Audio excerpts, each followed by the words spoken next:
Very good morning.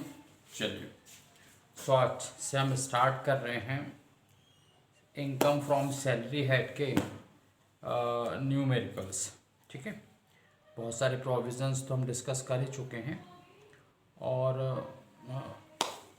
जैसे जैसे नए नए क्वेश्चंस में कुछ स्पेशल कैलकुलेशन आएंगे तो हम तब करते चलेंगे। और ठीक है, चलिए तो भाई अपने श्रीपाल सकलेचा सर की बुक का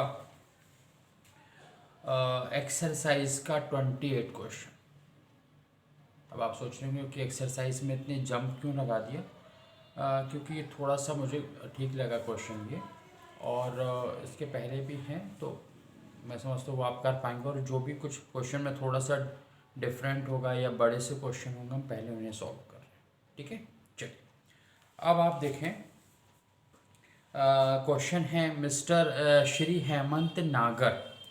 Shri Hemant Nagar is a manager in Indore Cloth Market Cooperative Bank.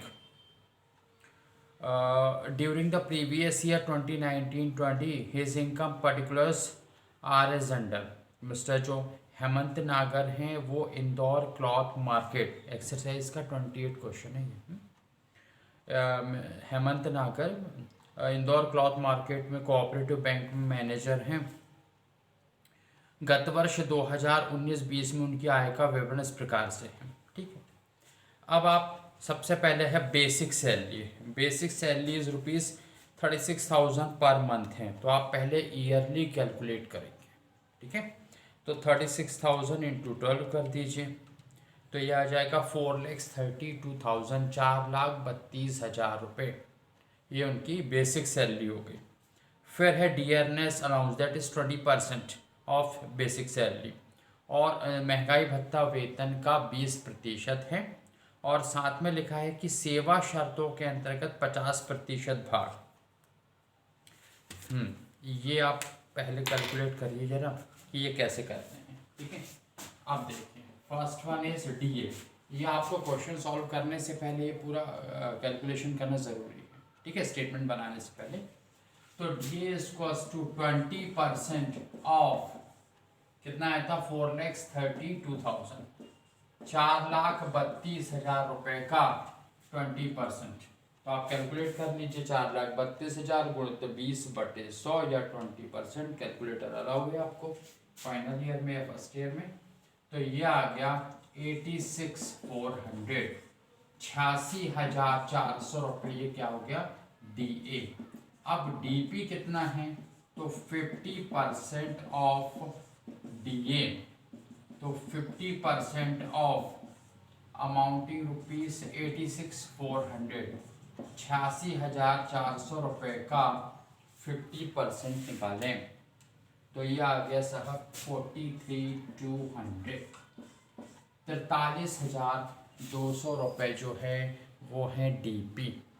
ठीक है, डी और डीपी में डिफरेंस बताया था आपको कि जब डीए सेवा शर्तों के अधीन under the terms of employment मिलता हो। Number 2 while it is to be consider for the calculation of RPF, प्रमाणित भविष्य निधि की गणना में से शामिल किया जाता हो, या फिर number 3 while it is consider for retirement benefits, अवकाश संबंधी लाभों की गणना में शामिल किया जाता हो, तो वो डीए नहीं डीपी कहलाता है। क्लियर है ये? अच्छा, अब यहाँ तो ये दे ही दिया आपको क्वेश्चन में कि डीए का 50% डीपी है, तो आप इस तरह से भी कैलकुलेशन कर लेंगे। Is it clear? Okay, next bonus, that is equal to 45 days of basic salary, मूल वेतन के 45 दिन के बराबर हैं। तो मूल वेतन कितना है, बेसिक सैलरी 36,000 पर मंथ है, तो 1.5 माह के बराबर है। 45 दिन 45 डेज के बराबर है। आप चाहे तो 30 से डिवाइड कर दें, 45 से मल्टीप्लाई कर दें, बात एक ही है। या फिर आप कर लें 1.5, 45 डेज मीन्स 1.5 मंथ्स, 1.5 माह। तो आप 36,000 ये कैलकुलेशन कर लेंगे आप, है 1.5 वाला। तो 36,000 इंटू 1.5, 1.5 से मल्टीप्लाई किया है आपको, 1.5 से मल्टीप्लाई, तो ये आ गया 54,000। तो 54,000 54,000 रुपये बोनस आ गया। फिर है सेल्फ कॉन्ट्रीब्यूशन, एसएससी का कॉन्ट्रीब्यूशन टू आरपीएफ में सैलरी का 10% and contribution of the bank is 8% and interest was credited amounting ₹1700। अब देखें यहाँ पर सबसे पहले तो इंटरेस्ट के रेट नहीं दिए, यानी प्रिंसिपल भी नहीं दिया, तो ये मानेंगे कि वो अंडर द 9.5% है। जब इस तरह से सिर्फ ब्याज दिया हो, मूलधन ना दिया हो, प्रिंसिपल अमाउंट, तो हम ये मानेंगे कि सब ये 9.5% से कम का ही ब्याज है, या अप टू द 9.5% है, तो हम उसका कुछ भी नहीं करेंगे। और एम्प्लॉय कितना कंट्रीब्यूशन करता है इससे कोई फ़र्क नहीं पड़ता, ठीक है, चाहे तो पूरी सैलरी जमा कराए प्रोविडेंट फंड के ऑफिस में जाके, क्योंकि ग्रॉस अमाउंट पे ही कैलकुलेशन है। पूरी सैलरी पे जब हम टैक्स लगा रहे हैं तो उसका पार्ट जमा कर दिया, तो इससे तो कोई फ़र्क नहीं पड़ने वाला, ठीक है। अब एम्प्लॉयर का, ये एम्प्लॉय का कॉन्ट्रीब्यूशन कुछ भी हो तो फ़र्क नहीं पड़ेगा। एम्प्लॉयर का कॉन्ट्रीब्यूशन कितना, 12% से ज़्यादा, 12% से ज़्यादा, तो ये तो बैंक के जो है उनके एम्प्लॉयर हैं वो तो सिर्फ 8% कर रहे हैं, तो ये अंडर द लिमिट है, मतलब उस लिमिट के अंदर ही हैं 12% के, तो इसका भी हम कुछ नहीं करेंगे, ठीक है। फिर है हाउस रेंट अलाउंस ₹400 पर मंथ, और वो साथ में अपने खुद के मकान में हाउस रेंट अलाउंस जो है वो कितना है, 400 पर मंथ है। He lives in self house, वो अपने ही मकान में रह रहे हैं।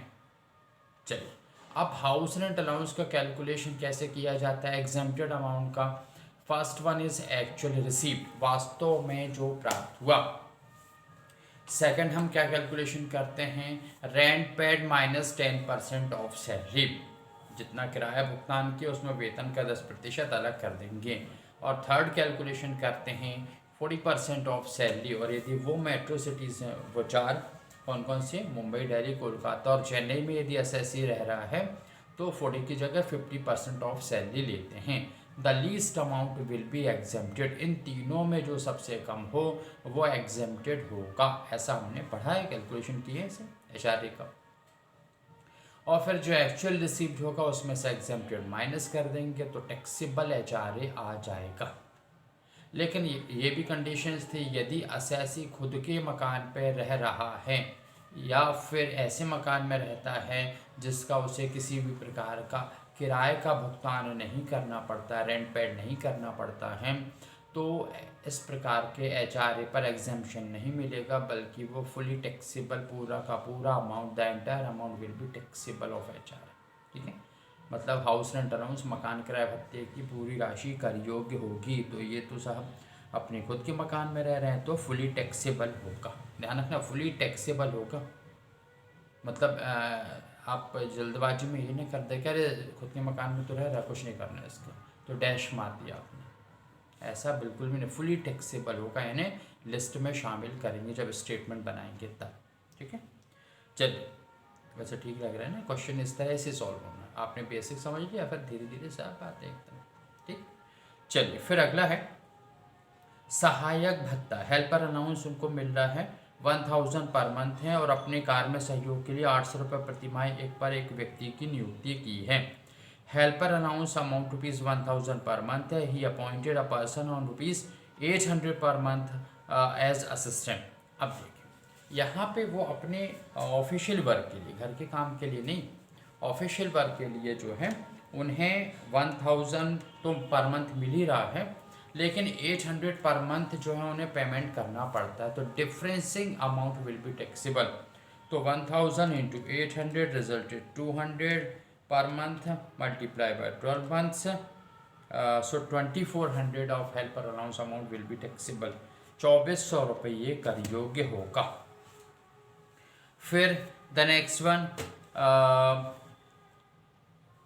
7th number, during the previous year he surrendered 1 month earned leave for which the bank paid him extra sum of ₹18,000 being 15 days basic pay। अच्छा, ये कहलाता है अर्जित अवकाश। अर्जित अवकाश आगे हम रिटायरमेंट बेनिफिट्स में भी पढ़ेंगे कि अर्जित अवकाश मतलब एम्प्लॉयज़ जो है जब उसको छुट्टियां मिल सकती थीं, लेकिन उसके बावजूद भी वो जो है जो छुट्टियां जितनी मिलती हैं ड्यूरिंग द ईयर वो उसने तब भी वो जॉब पे गया, काम करने ऑफिस गया और वर्क कर रहा था। तो ये उसके बदले में जो पैसा मिला वो दैट इज़ अर्न लीव, अर्जित अवकाश कहलाता है। तो यहाँ पर उसने जो है सरेंडर किया और बैंक ने उसको जो है 18,000 का अमाउंट पेमेंट किया है। तो इस तरह से जब रिटायर हो जाता है, जॉब छोड़ता है, तब अलग कैलकुलेशन होता है, लेकिन ड्यूरिंग द जॉब जो है यदि वो इस तरह का अमाउंट मिलेगा that is fully taxable. 18,000 rupees ये टैक्सेबल होंगे। क्लियर है ये। फिर नेक्स्ट है eighth number, 19,500 for medical expenses of family members for the treatment in a private hospital व रेम्बर्स्ड बाय द बैंक, रीपेमेंट किया गया। परिवार के सदस्यों का जो एक निजी हॉस्पिटल अस्पताल में इलाज कराने का वह 19,500 रुपये, जिसका भुगतान बैंक ने किया। पहले जो है ये इस तरह से प्राइवेट हॉस्पिटल में यदि एम्प्लॉयर पेमेंट करता था तो अप टू 15,000 तक एग्जेम्प्टेड था, लेकिन अब जो है दिस करेंट ईयर से या फुली टैक्सेबल है। तो ये पूरे 19,500 रुपये जो है वो पूरे के पूरे टैक्सेबल होंगे। चलिए फिर उसके बाद में नेक्स्ट है a motor car for official work of bank, all the expenses were borne by the bank. It can also be used for journey between office and residence. Bank के कार्य के लिए किनको मोटर कार मिली है जिसके समस्त व्यय बैंक वहन करता है, वह इस प्रकार से इस कार से अपने निवास स्थान से कार्यालय आते जाते हैं। ठीक है, मतलब यानी कि कार को घर पर ले जा सकते हैं और पर्सनली यूज़ नहीं करते हैं। तो पर्सनली जब यूज़ नहीं करते हैं और ऑफिशियली वर्क हो रहा है तो जो भी अमाउंट बैंक पेमेंट करेगा या एम्प्लॉयर पेड करेगा वो टैक्सेबल नहीं होगा। ठीक है, क्योंकि ऑफ पर्सनली यूज़ नहीं किया उसने व्यक्तिगत उपयोग के लिए, तो फिर क्यों टैक्सेबल होगा। तो इस तरह से जो है ये एग्जेम्प्टेड मतलब टैक्सेबल नहीं होगा।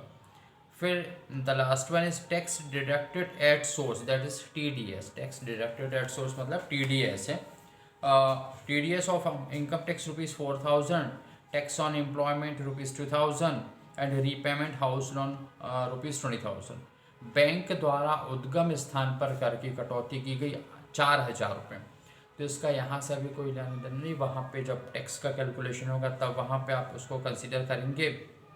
हाँ, लेकिन यदि क्वेश्चन में बेसिक सैलरी के वहाँ लिख दिया जाता कि इतना अमाउंट TDS के बाद इतना उसको मिल रहा है, तब हम ऐसे क्वेश्चंस आएंगे आपको, तब हम प्लस कर लेते हैं इस अमाउंट को। ठीक है, लेकिन लास्ट में दिया इस तरह से कि TDS है तो ये टैक्स के कैलकुलेशन में आ जाएगा। फिर एम्प्लॉयमेंट टैक्स है, ये माइनस होगा, प्रोफेशनल टैक्स एम्प्लॉयमेंट टैक्स है।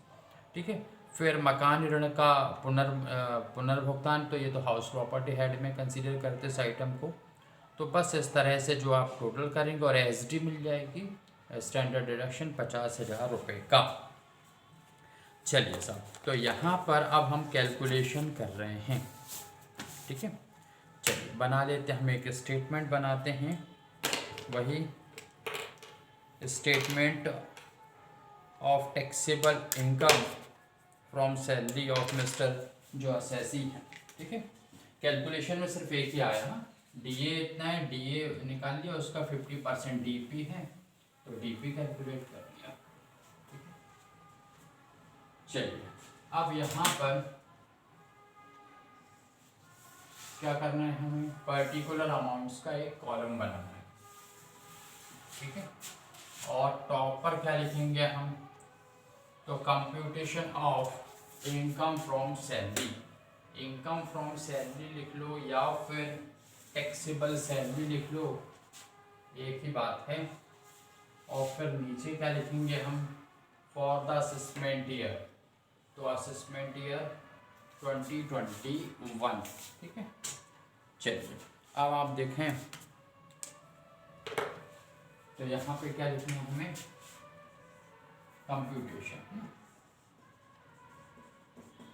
Computation of income from salary, और आप चाहे तो असेसी का नाम भी लिख सकते हैं, of mister so and so.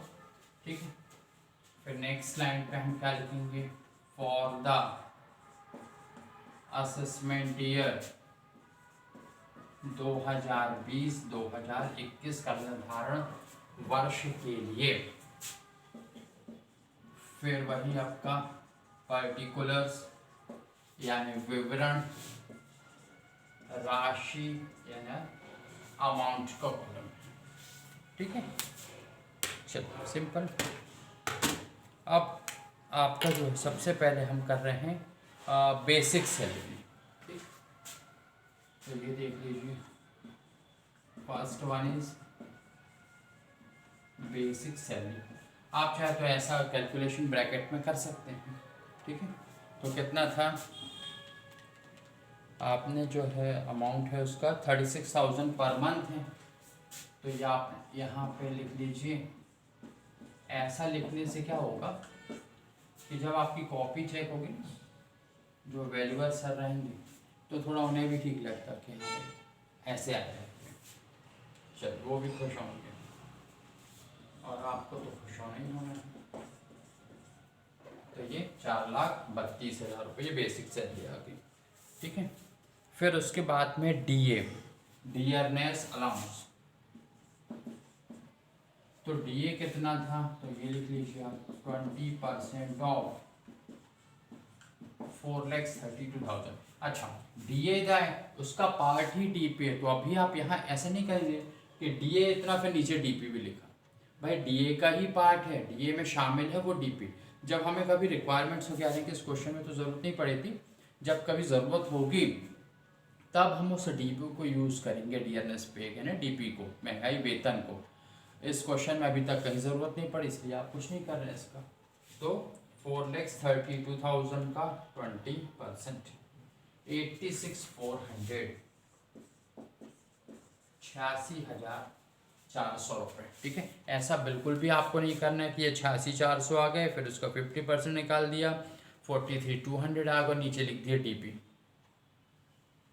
उसने कहा है क्वेश्चन में कि जो डीए है उसका 50% है, तो 86,400 का 50% है। जब हमें डीपी की ज़रूरत होगी तो 43,200 जो 50% था वो हम कंसीडर करेंगे। क्लियर है, अभी हमें सिर्फ डीए लिखना है यहाँ पर। हाँ, फिर नेक्स्ट है आपका बोनस।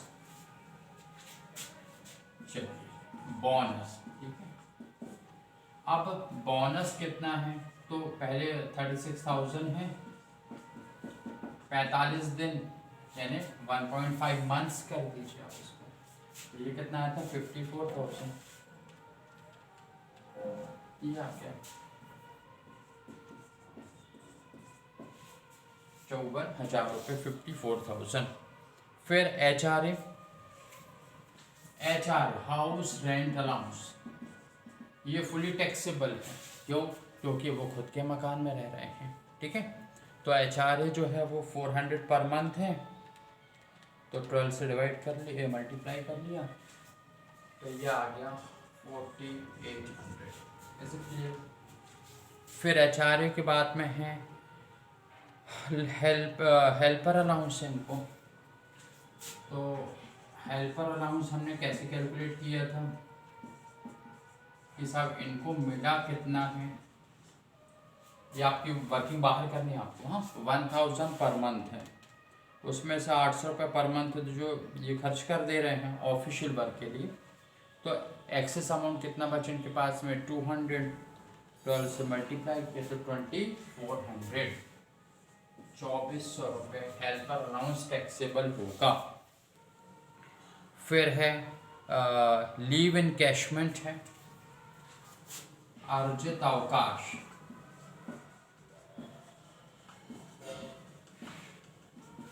तो ये ड्यूरिंग द सर्विस मिल रहा है इनको, तो ये फुली टैक्सेबल होगा। और जब रिटायरमेंट है या जॉब यदि छोड़ देते हैं तब एक अलग कैलकुलेशन होता है, हम रिटायरमेंट बेनिफिट्स वाले में करेंगे, सैलरी पार्ट 2 कहते हैं उसको। हाँ, चलिए, तो ये टैक्सेबल होगा। हाँ, फिर मेडिकल बिल्स हैं, मेडिकल बिल्स हैं फुली टैक्सेबल होंगे। कितना है, 19,400, 500, चलिए 19,500 रुपये का इस दिस ईयर से जो प्राइवेट हॉस्पिटल है उस पर जितना भी खर्चा होगा वो फुली टैक्सेबल होगा। ठीक है, पहले 15,000 रुपये तक एग्जेम्प्टेड हुआ करते थे। फिर the last one is motor car facilities है। मोटर कार फैसिलिटीज तो ये टैक्सेबल नहीं होगी। क्यों नहीं होगी? क्योंकि वो ऑफिशियली यूज़ हो रही थी। तो ये अमाउंट पूरे हो गए कैलकुलेशन। तो ये कहलाएगी ग्रॉस सैलरी और उसमें सब माइनस करेंगे एम्प्लॉयमेंट टैक्स और एसडी। चलिए तो माइनस क्या कर देंगे हम, लेस करेंगे। नंबर फर्स्ट इज एसडी जो है 50,000 रुपये। ये फिक्स अमाउंट है अभी। हाँ, पहले बहुत पहले ये 15,000 रुपये हुआ करती थी। ठीक है, या सैलरी का 1/3 या 15,000 विच एवर इज लेस। धीरे धीरे धीरे धीरे अमाउंट बढ़ के 50,000 रुपये तक पहुँच गया है। फिर प्रोफेशनल टैक्स, इसको एम्प्लॉयमेंट टैक्स भी कहते हैं, पीटी। तो पीटी कितना है 2000, ये 2,000 रुपये ये हो गए। तो हम माइनस क्या कर देंगे 52,000, 52,000। ठीक है, अब आ जाएगी कि हमारी इनकम फ्रॉम सैलरी। क्लियर है? अब आप कहेंगे कि टोटल हमने किया नहीं और माइनस कर दिया। तो ठीक है, टोटल भी कर देते हैं। ठीक है, कहाँ भागा जा रहा है क्वेश्चन। ठीक, चलिए 4,32,000 हैं, 86,400 हैं, 54,000, 4,800, 2,400, 18,000, 19,500 है। तो 617,100 और उसमें से हम अलग कर दें तो ये आता है 565,100, 565,100। ठीक है, तो 617,100, 6,17,100 रुपये। इसमें से हमने माइनस कर लिया 6,17,100 माइनस 52,000, तो 565,100, 5,65,100 रुपये। ये कहलाएगी साहब टैक्सेबल सैलरी या फिर इनकम फ्रॉम सैलरी। ठीक है, या आप चाहे तो इसको इनकम फ्रॉम सैलरी भी लिख सकते हैं या फिर इसे हम कह सकते हैं टैक्सेबल सैलरी, लेकिन दो में से कोई एक ही लिखना है। चलिए, तो इस तरह से ये क्वेश्चन कंप्लीट हुआ 565,100। ठीक है, बस सिंपल है। एक बार फिर से आप देख लें, computation of income from salary, आप चाहे तो computation of taxable salary of mister क्या नाम है एसएससी का, नागर करके जो है ना, हेमंत नागर। चलिए, हेमंत नागर for the assessment year 2021 particular amount का कॉलम बनाया, बेसिक सैलरी लिखी 36,000 पर मंथ थी, तो 12 से मल्टीप्लाई किया। अच्छा, यदि मान लीजिए ये लिखा होता है ऐसे कैलकुलेशन में कहीं ना कहीं स्पेसिफाई होता है कि वो 10 महीने ही जॉब किए इस साल उन्होंने। ठीक है, क्योंकि अपॉइंटमेंट ही उस डेट पे हुआ था, तो फिर आप 10 से मल्टीप्लाई कर लेते हैं, सिंपल। फिर डीए है, डीए कितना है 20% है बेसिक सैलरी का। बोनस जो है वो 1.5 मंथ्स के बराबर 45 डेज। आप चाहें तो 30 से डिवाइड करके 45 से मल्टीप्लाई भी कर सकते हैं इसको। हाँ, एक ही बात है। HR है, फुली टैक्सेबल है because he lives in his own house, अपने ही घर में रह रहे हैं वो, तो किराया नहीं भुगतान करना पड़ता है, इसलिए टैक्सेबल है, फुली टैक्सेबल HR है। हेल्पर अलाउंस 1,000 पर मंथ उनको मिल रहा था, 800 रुपये पर मंथ ऑफिशियली यूज़ हो रहा था। तो डिफरेंस कितना है ये अलग से कैलकुलेशन आप कर लेंगे, तो 200 × 12 2400 रुपये आ गया। Leave encashment during the job मिल रहा है आपको एसएससी को, तो फुली टैक्सेबल। मेडिकल बिल्स हैं, ये आजकल प्राइवेट हॉस्पिटल में भी कराओ तो ये फुली टैक्सेबल है, जितना मिला वो। अच्छा, अब हम बात करते थे ना बार बार कि टैक्सेबल है, टैक्सेबल है, ये इस तरह से टैक्सेबल है। मतलब क्या हुआ कि अमाउंट को हम ऐड करते चले, मोटर कार और देख लीजिए निल है, तो तो ये अमाउंट हम ऐड करते चले गए, यानी इसको हम टैक्सेबल बना रहे हैं। भाई देखिए, यदि किसी अमाउंट 2-4 आइटम को हम नहीं लिखते, एक आइटम को भी हम नहीं लिखते बशर्ते वो नील ना होता, तो यदि किसी एक अमाउंट को हम नहीं लिखते तो ये जो टैक्सेबल सैलरी है वो भी थोड़ी सी रिड्यूस हो जाती है, थोड़ा अमाउंट कम होता है उसका। फिर जब टैक्स की कैलकुलेशन की बात आती तब भी हमें थोड़ा कम टैक्स लगता है, उस पर थोड़ा सा अंतर तो पड़ ही जाता है। तो इसलिए इनकम टैक्स डिपार्टमेंट कहता है कि भैया इसको भी टैक्सेबल करो, इसको करो, इसको करो। तो टैक्सेबल करो मतलब ऐसा नहीं होगा कि मान लीजिए एक आधा अमाउंट ले लीजिए, जैसे मान लीजिए लीव इनकैशमेंट 18,000 है, तो एस एस सी का कि भैया 18,000 चलो टैक्स दे दो। फिर दिखा रही है तो अंडर लिमिट, अरे बोले जाओ जाओ जाओ कोई बात नहीं, छोड़ दो इसको भाई, अलग करो, ये 18,000 कोई टैक्सेबल नहीं। ऐसा कैलकुलेशन नहीं होता।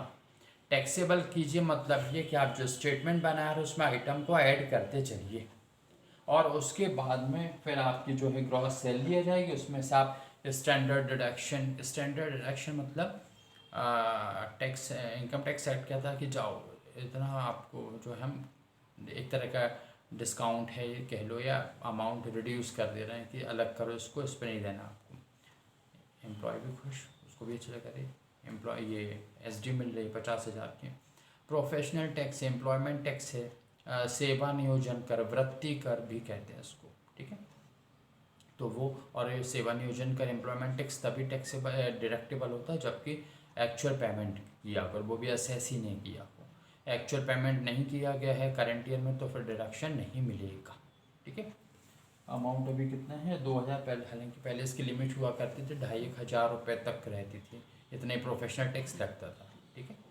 चलिए, तो इस तरह से जो है प्रोफेशनल टैक्स माइनस कर दिया तो टैक्सेबल सैलरी है, इनकम फ्रॉम सैलरी आपकी, ठीक है समझ में।